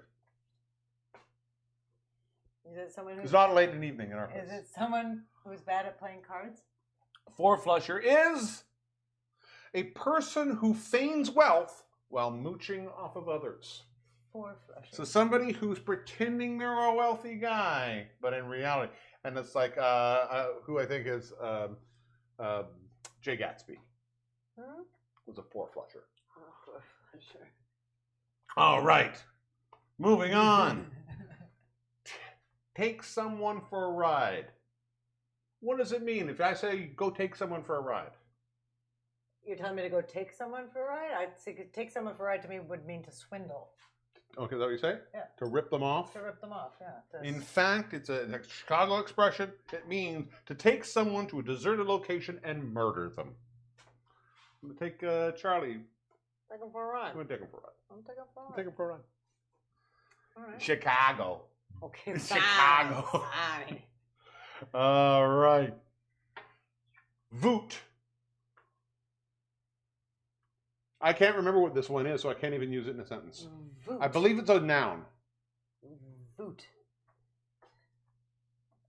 Voot. What does voot mean? And it's not like you have one voot and two veet. Two veets? Is it the boot that It's you half put, as fast? It's a boot that you put on a veal. A veal-based boot. A veal boot. A voot, of course. No, it's not. It's simply money. Voot? Voot. Like, You pay us some voot? I'll take the guy for a ride. you pay us some voot. Pay the voot. Take the guy for a ride. But like, is it like cash? Yeah, Like money. the- like, Yeah.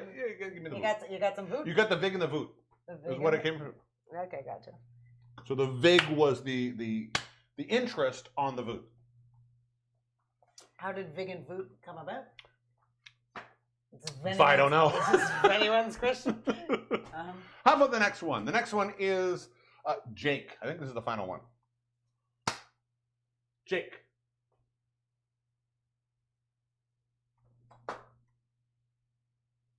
See that? It's Jake. It's a cocktail? No, that light is Jake. Bright? So the cocktail is bright and the light is bright? Yeah, cocktails can be bright. According to you, they're all beautiful. No, they're not all beautiful. Some of them are horrific, and they know which ones they are. No. If something is Jake, it's great. It's just Jake, man. It's just Jake. That Oh thing's my god! Jake. Oh my god! So years ago, I know Katie's not watching, but years and years and years ago, if anyone in Montreal remembers this, there was a karaoke bar on Mackay that was a gay karaoke bar on Mackay, so completely removed from the village, called Agora. And there used to be an older gentleman who would go and sing there, and his name was Jack. And he was Jack Jake? but he was just Jack, and he used to do that all the time, but he was old and he was lovely and he was just so much fun. And So Jack was Jake. Jack was Jake. So it just Jack made me was like, Jake. I just want to bring back Just Jake? just Jake. And that has been Wordplay. We're The playing. 1920s edition. Thank you very much. That was a good one. It was There's a lot of Jack. stuff in there, and I added definitions into it this time. I also feel like I think we do that more. I like we that. should do that I more. like the games. I've got a game show that in season 2 I want to add a game show that I can play with people. Would y'all play a game show with us? Like a play-at-home game show? Yeah, I think it'd be fun. I think Yeah, that would you be could play. great. You could basically break people in, and I was thinking I've got a game show that it'd be fun. All right. See, season 2.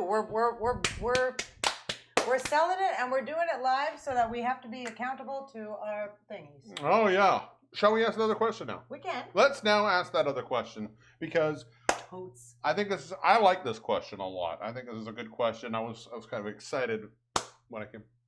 What is a weird old-fashioned dish that you would love to try just once? We've gone through that, and what sort of inspired this series was those listicles that come up of food from the 70s you just can't possibly imagine. Food from the 50s you can't possibly imagine. 20s has got a lot of those. What's one that you've come across, you go, my God, I've never heard of that, but I've never heard of that in modern sense, but I would love to try it once just to figure out. Oh, see, and it's funny because Even if it's to just prove that it's terrible. well, anything that's gelatinous and meat, like Aspic. meat Jello for me is like, but what was I just about to say? Why is my brain stopped? Misty's asking me if I need a Vanna White. Misty used to be my Vanna White. Misty did used to be your Vanna She White was my Vanna White. on the Weird House Game Show. I remember this. Okay, I've got 17 concurrent. Okay, but let's thoughts. answer the question. So, when I was doing my 1920s research, Yeah. And again, I don't think my mom's still watching, but I did not have a very sophisticated palate as a child, but I don't think a lot of children do. So I really loved a few things. Like I really loved fish sticks. I really loved Kraft dinner, and I really loved hot dogs. Yeah. And one of the dishes that I found when I was researching the 1920s stuff was something called the Hoover Stew. Ah, yes. Which really is just Kraft macaroni and cheese with hot dogs in it. And I was just kind of like, this is called a Hoover Stew? This is called like canoe trip food. It was just like you made...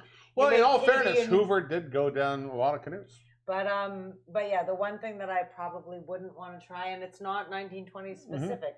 None of these have to be. It's very much any of these like Jello salads, anything that takes Knox blocks and some kind of meat and puts them together.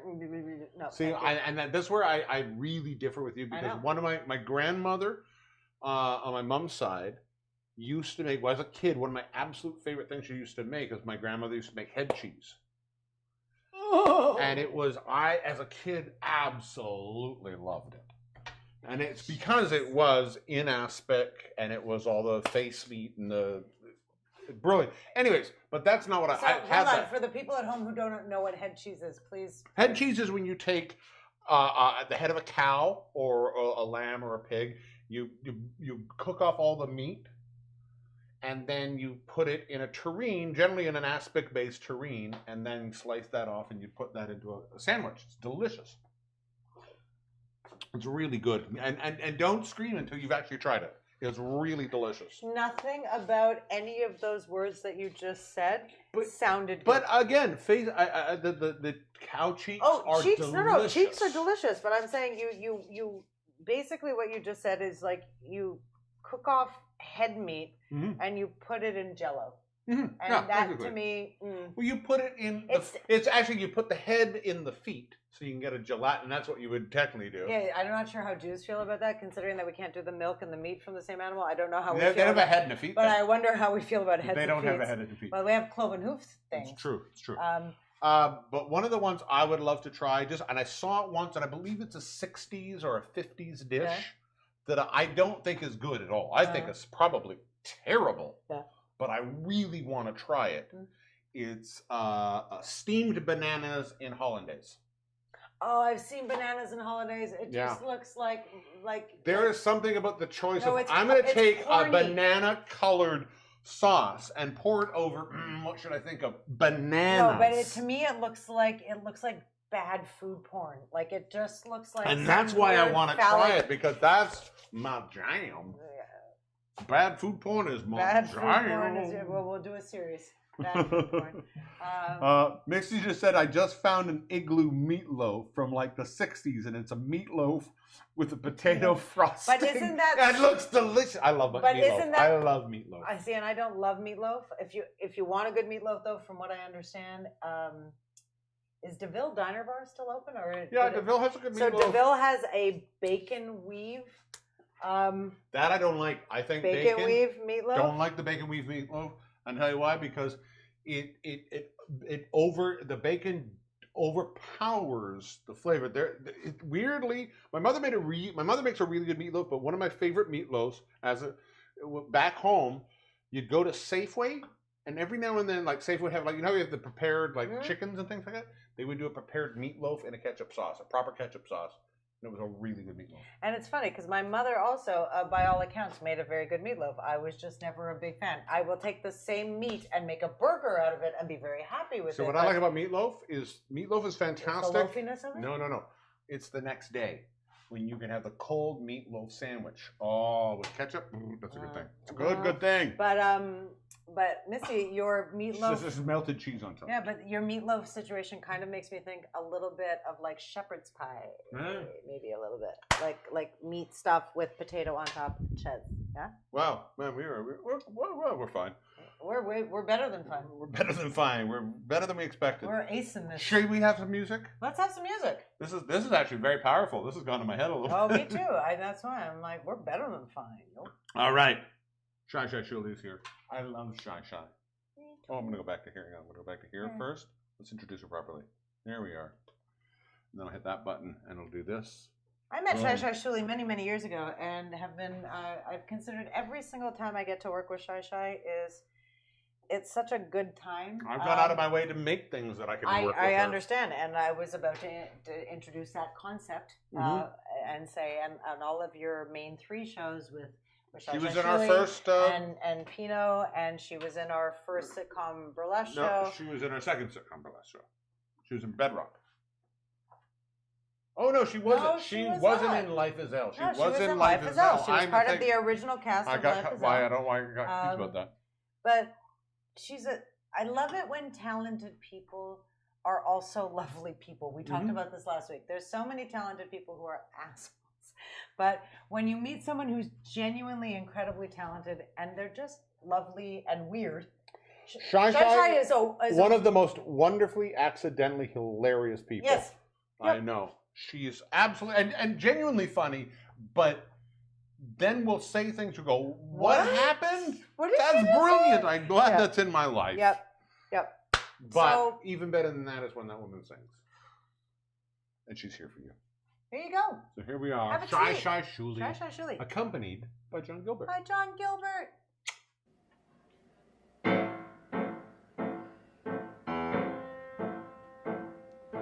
Down in Louisiana, land of Creole stews, patois, Mardi Gras, and romantic blues. Once I heard a lover when work was over, strum a Creole croon to his lovey-dovey underneath the Dixie moon. I heard him say just so, chantez-les pas. That means in Creole, sing 'em low. I like the pretty word, chantez-les pas. She likes her blues played sweetly and slow. Oh, oh, oh, chantez-les pas. I can't forget that serenade. And if you listen to me just a while, I'll try to sing for you just what he said.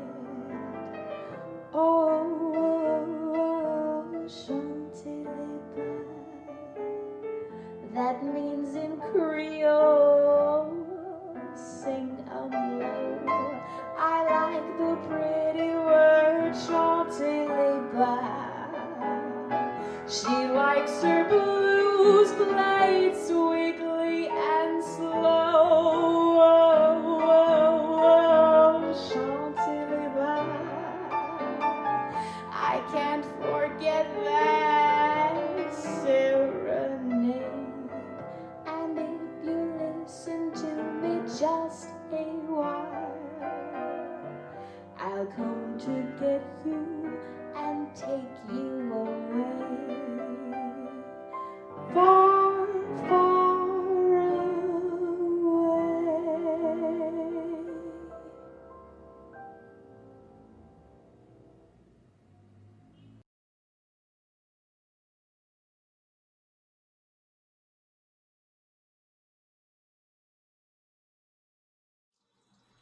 Hooray! Shai Shai Shuli chantez-les pas. And A I tellement beautiful bonne. song. A beautiful song. An absolutely gorgeous voice. A beautiful human A being. beautiful human being, and just also a cool dude. Like she's a Cool, cool very dude. cool Like dude. she's a cool dude. She's a funny person. I dig her. Mm. All right, here's what's happening now, friends. What's happening, friends? I am looking for my tablespoon. This is what happens when things don't get put back.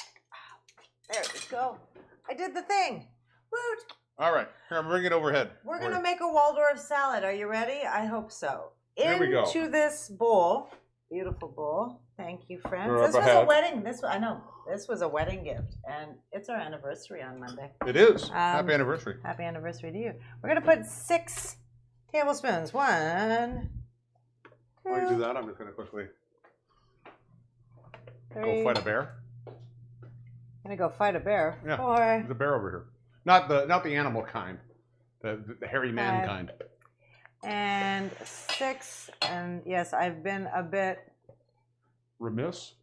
No, I haven't been remiss. I just wasn't super precise about that, but I'm not bothered. I'm going to put in a tablespoon of lemon juice. Or so. And we're going to throw in a little bit of salt. And Really like that drink. a little, there we go. We've got some Cambodian Kampot pepper in there. Probably not what was in the original Waldorf salad, but This is a mayonnaise sauce you're making. yeah, I put 6 tablespoons. Do you want to throw that up? Yes. Oh, I'm sorry. Yes, of course. I'll put the 6 recipe out tablespoons here. of the mayo we just made, Waldorf salad. and a tablespoon Of lemon juice. of lemon. Half a teaspoon of salt. How about that? A pinch of black pepper. And Misty was saying the mayo looks absolutely amazing. thank you, Misty. Very, I can it's make really you some good. because that's how I show my affections. Sauces, soups. I show mine through insults.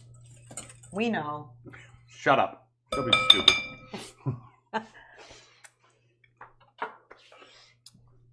Are you ready? Yes. Let this be the hardest thing that you do this week, okay? All right. 2 apples, chopped, cored. Booyah. Boom. A cup of red grapes. I accidentally didn't buy seedless, but then I went in because I'm a retentive MFer, and You should have seedless. People. and I took most of the seeds out. Yep. So there you go. Yep. Une tasse, 1 cup of celery, finely, Here, let me. like I'm not gonna even finely also, chopped, like they're.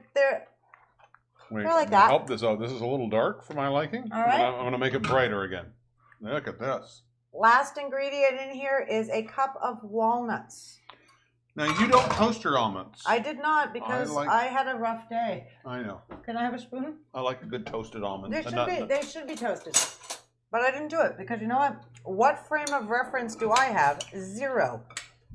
To me, this is something that I never thought would be tasty.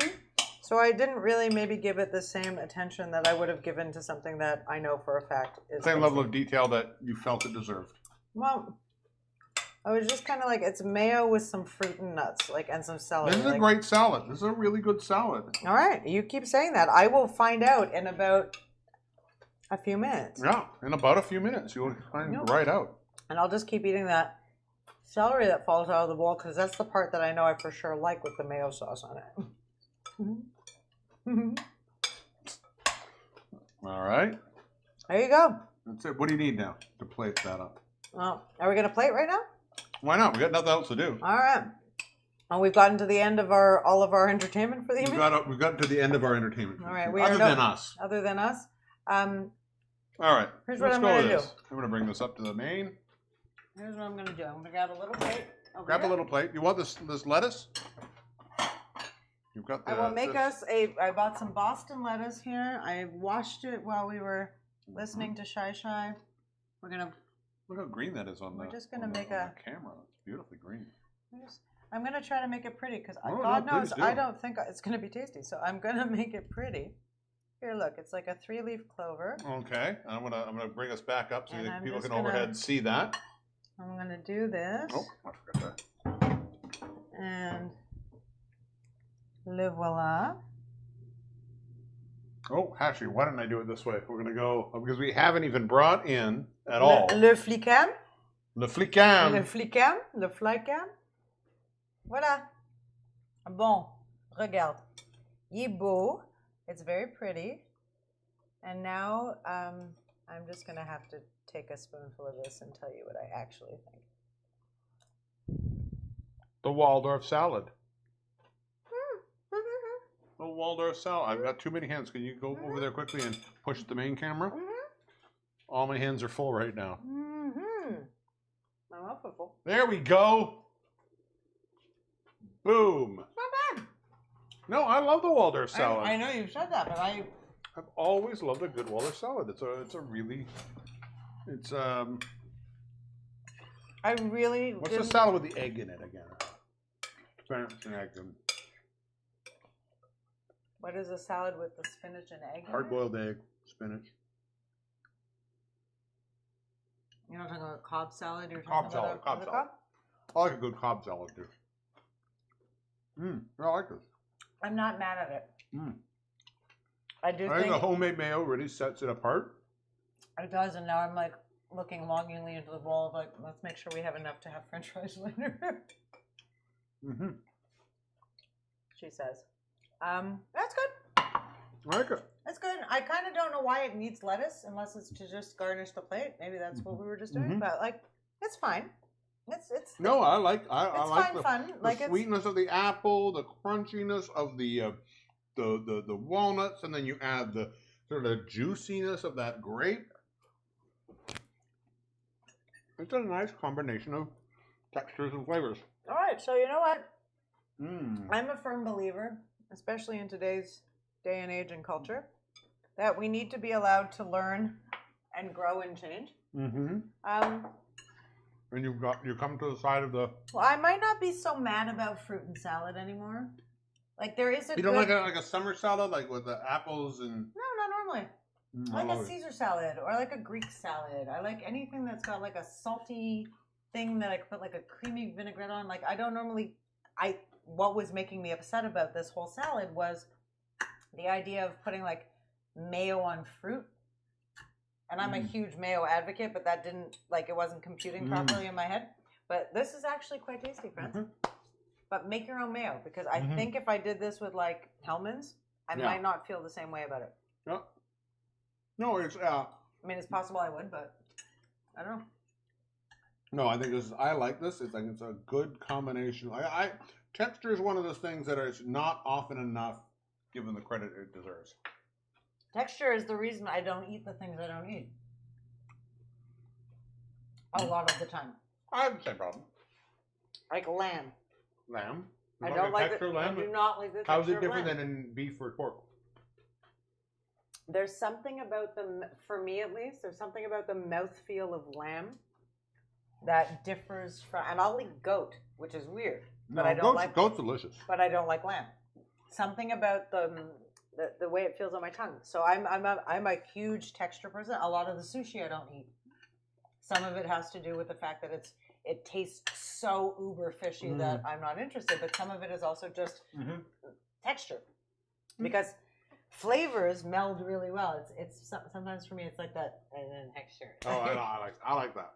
The only texture I had issues with is certain. Like I didn't like onions as a child.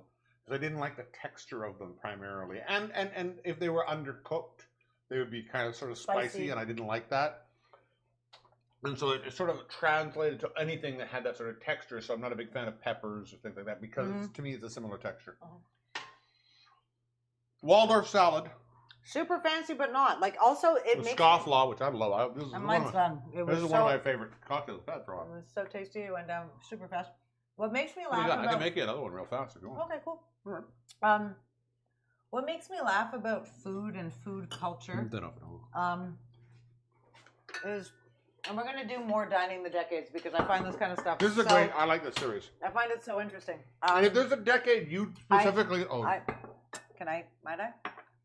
What I find super interesting is the stuff that we now think is either really fancy that back in the day was not fancy at all, or vice versa. Right?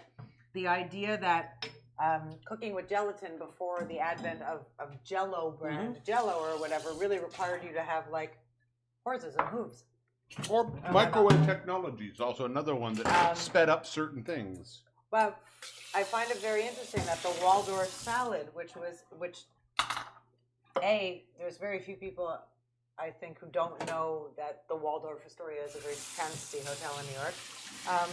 But when you think about what used to be fancy, that's an apple, a grape, some celery, and some mayonnaise. You know, here's the one thing. There is an aspect of grapes that are considered a very fancy. Also true. And it's one of my absolute favorite weird television tropes or television and movie tropes. If you watch a lot of British TV and movies, if anybody is ever in the hospital in a British a show, they brought grapes. It's like bringing flowers here. You'd bring grapes there because it was considered a treat and hard to get. All right, but that's it. I think what we should talk about while I make you another drink. But I want to know what about Donata's sausage salad. Sausage or salad. Maybe I don't, or maybe I really do. That's like I'm my not favorite sure. porno ever.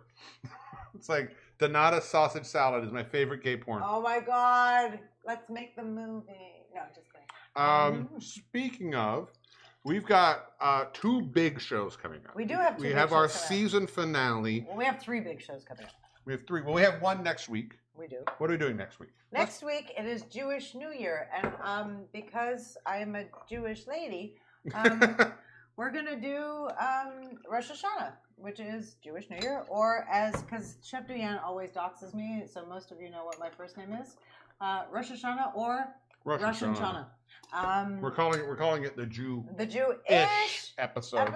So I'll figure out what we're making for that. And now there's so many different cocktails. Oh my God! I want you to make a cocktail with Manischewitz. That's what I was thinking. Is what can I make with Manischewitz? Nothing good. No, there is nothing good to be made with Manischewitz, but there is there's a lot of challenge in that. And we're going to talk about this next week, but there is actually a lot. I visited a few wineries when I was in Israel. There is some much better kosher wine than Manischewitz. But so next week will be the Jewish. Then the week after is our season finale. We're having our finale. We're having a big show. We want to bring everybody here. We're going to talk about the season, what's happened. We're going to talk about what's coming up. We're going to have some swag. We're going to have some swag. That you can. Baby, you always got swag. I have. You know what I do? I have voot. You got voot. That sweet voot. That sweet voot. And you know what? It's because mostly I Zozzle. I'm Zozzle. Totally Zozzle. No, you're Jake. But anyway, you're such a bimbo. Let's stop it now and focus. We could keep it together for 8 minutes. So yes, we're gonna do our season finale, and the fam's gonna be in the house, so that's gonna be fun. So tell everybody you can. Yes, we would love to I'd love to break a stir crazy record actually on September 24th. That would make me super happy. And then on the 25th, we skipped our August After Dark in case anybody noticed. It's weird times. We anyway. Long story short, we're coming back. But you didn't. You actually took a short story and shortened it. We're coming back. So on the 24th, we have our season finale. On the 25th, we have the next edition of Stir Crazy After Dark. Last edition for a while. Last edition probably for a while. Potentially till the end of 2020. Oh, wait.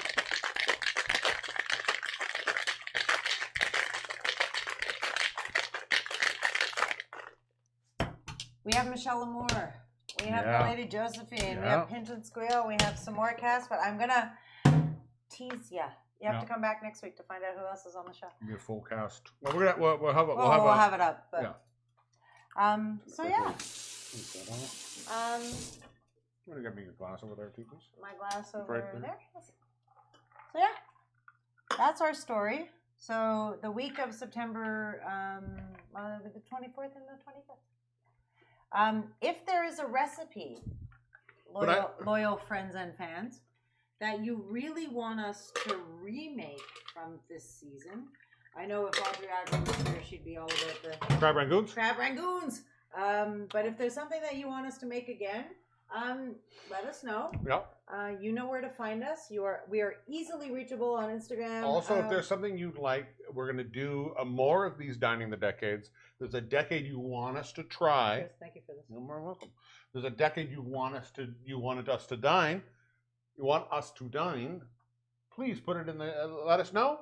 We'll see what we can come up with. I mean, the older we go back, the harder it gets. You know, even for this, there was a couple of recipes that I found very, very intriguing, like Charlotte Russe. you know, which is kind of like a ladyfingers sponge, like it's like a sponge cake with a mousse and more mousse and sponge cake and ladyfingers around it. It was beautiful. I think But- for now. But hold on. Go ahead. There's certain things that just because we're 5 à 7, if stuff has to bake, for example, for 45 minutes, and Hard then has argument. to, and then it has. But that's to, what I'm saying. Well, I think we're asking the decade. We're not telling them to put specific dishes. No, but I'm saying there's tons of. No, my point was, Yeah. sorry, the further we go back, so we did 1920s tonight, and I whisked my mayo because I didn't want to use the hand blender. But if we get to a point where people want I'm to not dine, using a fire. well, that's what I was going to say. If we get to the point where people want to dine the decades 1890s style, there's certain constraints that we're going to have where I'm like, I'm not going to churn butter styles. But I think dining the decades shouldn't have to be that. I think it should be the cuisine, not necessarily the methodology.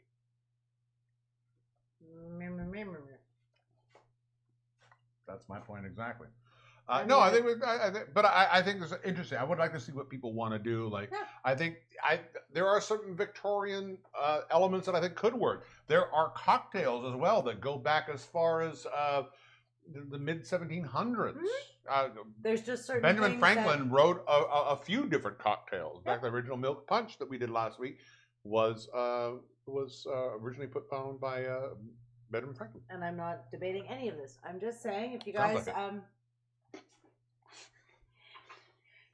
depending on the decade, certain things are easier to do than other things. Like the 80s, we could just eat cocaine. No, there's some really weird food in the 80s. Oh yes, There's some really weird food. and great candy. Great candy. Great candy. I don't know how a phone made a sound I don't because know all of our either. phones are here. Are you in our house? Oh, I think it might be your laptop. Might be. We're being. Are you in our house? Oh my It came from inside the Yeah. house. They're inside Um, the house.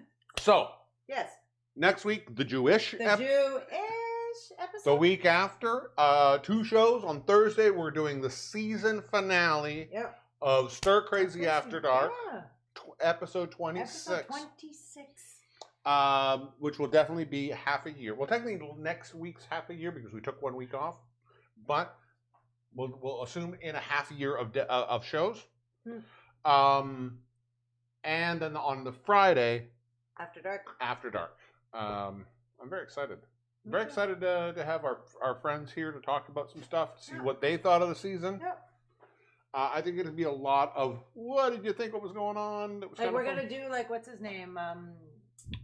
Andy Cohen. Andy Cohen. We're doing Andy Yeah, Cohen. You yeah, guys are we're gonna have doing to have Andy Cohen, a fight. oh my god! You should tear somebody's weave off. Oh my god! The Real Housewives of Stir Crazy I could do one of those. reunion show. What do we do that for? Oh, we did that for Batman. Yeah, the Batman we show. did it for Batman. Real Housewives of Gotham. We love y'all. Thank you so much. Getting to do this every week has been so much fun for you guys. It's. And I don't want it to sound like we're ending it. Oh, we're not ending it, but it honestly, on one hand, and I'm not being a whiny baby. It's a lot of work, but on the other hand, it is the thing I think that has kept me going, throughout all of the pandemic. Truly. Just all those fellows keeping me going. Just being able to chat with y'all and have some fun and make some recipes, and when you guys send us pictures and whatever, it's big hearts. Yeah, And, it's always great. And if there's stuff that you want to see, again, we're easily reachable. Most of the people I'm sure who are watching right now know who we are, and you know where to reach us. Yeah. So if there's stuff that you love, let us know. If there's stuff that you hate, Let be us know. gentle, but let us know. Hey, you don't have to be gentle with me. You need to be gentle with me. I'm a smoosh. I have no problem. He's got no problems at all. I'm dead inside. I am not. But yeah, we want to make sure y'all are having fun, because without you... Did you just say y'all? Y'all? Y apostrophe ALL? I said y'all. I've never heard you say y'all. I say y'all a lot, actually. Y'all don't. Y'all say something. I think I type it a lot more than I say it, but I say don't. y'all. I have never heard you say the word y'all before. Yeah. If it weren't for y'all, we would just be talking Weird. into the abyss. It's just like finding out somebody you loved was left-handed the whole time you didn't know. You've heard me say y'all. I have never heard you say y'all. On this happy note and marital debate, I'm Elle Diabloe. I'm the Divine Danny D. You are fabulous. Wear a mask. Wear a mask. The And more please masks, be things are careful. going up. Wear a mask wherever you go. Take care of each other. And wear it over your nose. Yeah, by the way, the mask goes up here and it comes down here. It does not go here, nor is it a freaking chin strap. No, it isn't. Bye. See you next week, everybody.